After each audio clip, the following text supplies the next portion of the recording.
Hello, my name is Daniel Oda, and I'm going to be giving a presentation today on the Bonny method of guided imagery and music approach. So, just what is the Bonny method? The Bonny method of guided imagery and music is a form of music therapy that involves a pre-recorded music listening session for the client that's aimed at expanding consciousness, increasing self-awareness, and processing complex emotions. So if you're wondering what a music therapy session like this may look like, it's kind of similar to this picture right here. The client is in a very relaxed state, relaxed position. I've seen more videos of people laying down with their eyes closed. And there's a pre-recorded set of music that's playing for them over a period of time, and it's invoking imagery happening in their minds that they're conveying to the therapist. And this could be to work out, it could be things from the past, present, emotions that they're feeling, and it could be a big release and communicative in a very strong way, because the therapist will be writing down what the client is seeing. In this approach, it primarily uses classical music. This approach was developed by Bonny, and she used classical music right from the start, and with all the harmonies and just the dynamics of classical music, it's a great genre to use, because it's so dynamic, it's so versatile, and it can evoke all these different kinds of things happening in your mind, and all these emotions. There are 3 different levels of training for clinicians for the Bonny method, and that is a good thing, because, as mentioned earlier about processing complex emotions, well, while clients are under and they're experiencing this music, they could go to really heavy places that can be tough, and it could even be places of trauma. So you want them to be safe while exploring those places, and that's why we want our therapists to be trained in that. So this is a good thing. Listening portion of the session can last up to 30 to 50 minutes. And although that's just the listening portion, the pre-recorded music, the whole session itself can be up to 2 hours. And that's because there's all these different phases. It's very structured. And phases that I'll get to very shortly. But there's reflection, there's, making sure that the patient is okay when going, starting to do this. And so another reason for training as well, because it's a very structured and well thought out approach. So just who can this benefit? Who can really use the Bonny method of guided imagery and music? So that could be people who have a behavioral or emotional disorder. So let's say somebody has depression. Somebody with depression can benefit from this, or a panic disorder. Somebody who has high anxiety, stress, the separation anxiety. It could be a myriad of different things. But also those with chronic illnesses, they can benefit from this. Those looking for a cathartic release of emotions and increasing self-awareness. So this could be just somebody also just going through a really, really hard thing in their lives, a very tough moment, or something that needs to be worked out, through therapy. Now, there is one caveat to using the Bonny method of guided imagery and music approach, and it's the fact that it has to be with adults without clinical diagnosis, or those with non-psychotic mental health conditions. And the reason for that is the client they have to be able to take instruction from the therapist. So they have to be able to interpret and understand what the therapist is telling them to do. And vice versa, the client has to communicate back to the therapist what they're seeing. So they have to be capable of doing that. So in terms of the goals and objectives of what this aims to improve at, right?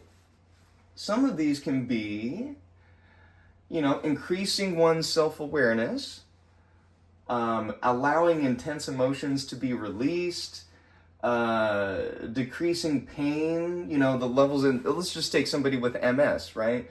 So there's evidence of people reporting that like an alleviation of pain and feeling better physiologically after using this approach.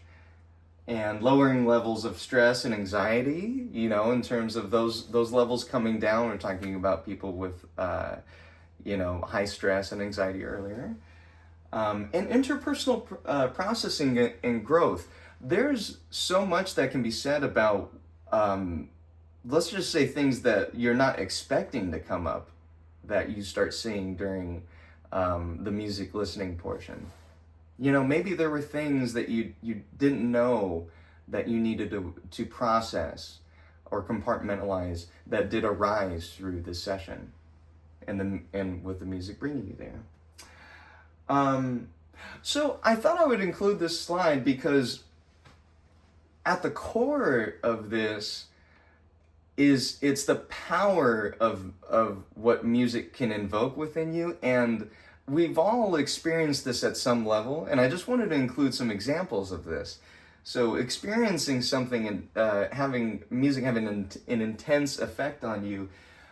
Think about it, the time that you were at a concert. There was an incredible stage moment that happened. The band did something amazing, and then everybody was left in awe. Kept talking about it on the drive home. It was like really, really exciting, like amazing. Think about yourself at the movies. Maybe you're watching a movie that has a really suspenseful scene.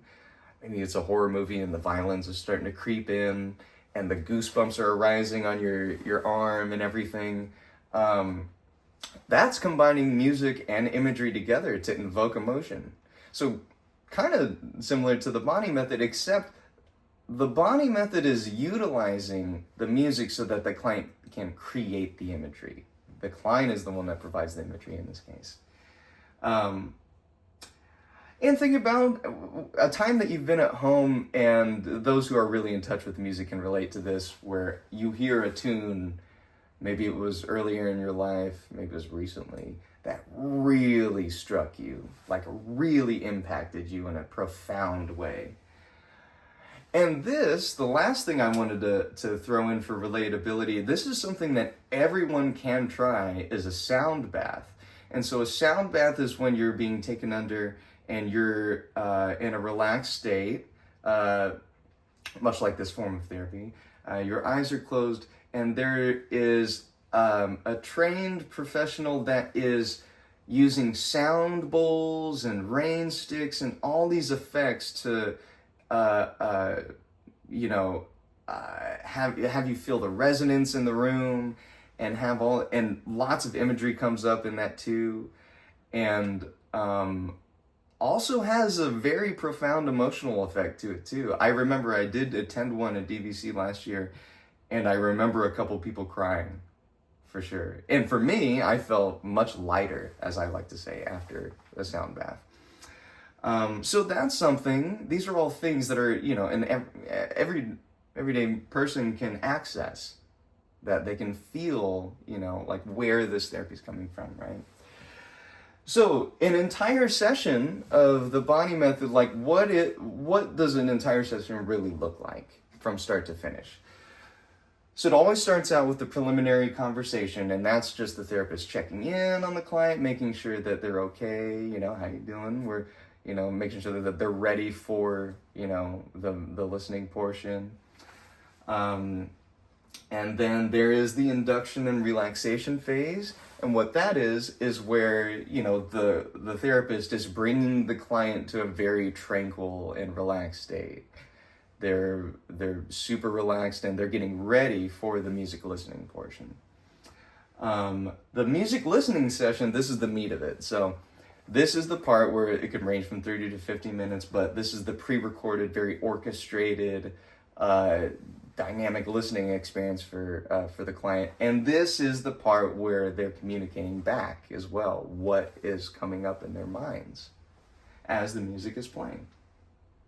And then there is the return phase. So that's the therapist bringing the client back to a more alert, more awake state after the listening portion is done, and bring them back gently and safely. And then the postlude, this is pretty much the conclusion. You know, the therapist is going over the transcript because they're writing down everything the client's saying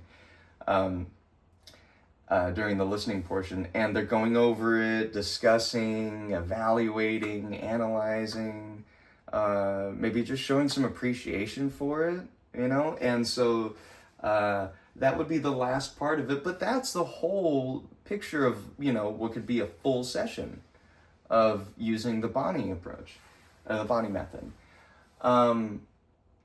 Now, this method is pretty unique and specific in itself, but there's so many different forms of music therapy, and in comparison, where it fits with others. So just as a reminder, the Bonny method is a form of psychotherapy. So there, you know, it doesn't involve actually playing any instruments. You know what I'm saying? So what this is going to be is more just of a listening experience. But this approach, let's say the Nordoff-Robbins approach, would be an approach where clients are made to actively participate. So it's also very organic. They're making music on the fly. It's a very call and response, feeding off each other kind of thing, which is also very different from the Bonny method of guided imagery and music, because the Bonny method is very structured, you know. The Nordoff-Robbins approach is it's organic. That session can be going all different places. And another one, this is actually not involving playing music either, but it's not quite the Bonny method. So the musical speech stimulation. So this is a form of music therapy where clients are made to like complete lyrics as a functional speech response. So let's say their speech patterns, they're having trouble forming sentences. They have a condition. And so the therapist is guiding them through things like, you are my, and then they have to say sunshine, right? And that kind of cognitive thing that's happening within them. Not quite either of them. So it's a big spectrum. And the Bonny method is more of where things are happening internally within you. There also is a spiritual growth that is involved with the Bonny method too, upon the listening experience. So I did have a little clip of a great example of what this might actually even look like. And this is taken from the Western Region Student Association of the EMTA, and this is a portion of what would be the induction phase. So this is where client is listening to the music therapist, and they're in, as you can see, like let's say laying down position. The therapist is guiding them through. Their eyes are closed. They're super relaxed. And as you continue to... And this is an example. In your mind's eye, find yourself walking along a garden path. And as you walk down this path, you notice the crunch of the ground as you walk. You notice the smell. So as you heard, the piano music comes in, it's soft and it's very gentle and it's just so inviting, and that's the induction phase. So that's when the therapist is bringing them under, and you can just imagine a little bit more of how it really is, what it really looks like. And my final takeaway of the Bonny method of guided imagery and music approach is I really like it because of how accessible it is. Because if you're talking about, in comparison with the other forms of music therapy, let's say somebody is not able to play music instruments. Maybe they lost their limbs. Or maybe there's some other impairment where, they can't finish sentences either. They're not able to do that. They can't even talk. But they can listen. And so even in the Bonny method, I could imagine somebody who's not able to, they can, type out what they're visualizing in their mind, or writing it out, or communicating in some way. And that's what I like, is of how accessible it is for people who it can really help. And it's actually pretty cool in the fact that the therapist is providing the score to this, but the client is really the one that's writing the script, if you will, right? They're the ones that are coming up with those images and emotions and all the things that are being communicated back. It's all coming from them. And so that part is really wonderful. So I really like the Bonny method of guided music, imagery and music, and I just wanted to share this presentation. And thank you very much for listening, and I hope you guys have a great day.